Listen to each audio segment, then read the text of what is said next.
I think when it comes to managing change at all levels, one of the things to really think about is the language. When you're explaining Eleos and the concept of Eleos and augmented intelligence to various stakeholders, I think it's really important to be mindful of the words that you're choosing when you're connecting with those different levels, really making sure that that buy-in gets created kind of based on the level of engagement that somebody's going to have with the product.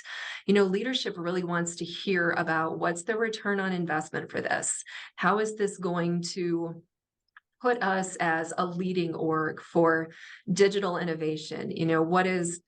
What is this going to look like kind of from that big picture strategy? Whereas the clinical staff really want to know, how is this going to help me do my day-to-day work?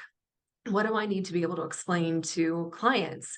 So it's really thinking about each of those pieces so that you're tailoring that change management and that level of engagement to each of those individuals.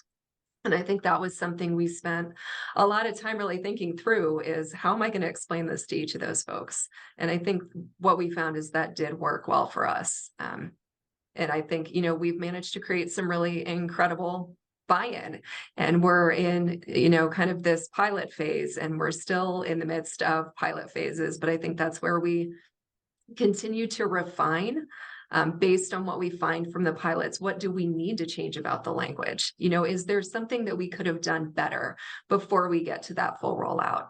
So that's one of the strategies that we've taken.